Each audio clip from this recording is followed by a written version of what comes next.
নেতৃবৃন্দ, সামনে বরিষ্ঠ সাংবাদিক বন্ধুরা, কামরাই বাজার শরীফ সহ ইসলামী আন্দোলনের সারা বাংলাদেশ থেকে আগত উত্তেজিত আমার নেতা কর্মী ভাইরা, আসসালামু আলাইকুম ওয়া রাহমাতুল্লাহ।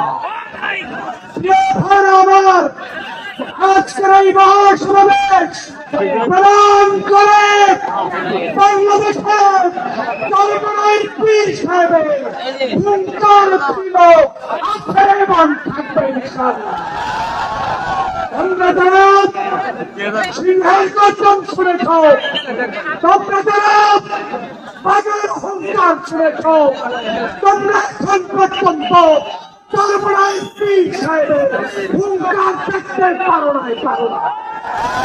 বাংলাদেশের নাস্তিকবাদী দালালদেরকে হুঁশিয়ার প্রদান করে দিয়ে বলতে চাই, এই বাংলাদেশে আর কেউ চরমনায় পীরকে চিনতে না পারলে 5ই আগস্ট শেখ হাসিনা চিনেছে এবং চেনার কারণে পালিয়ে গেছে।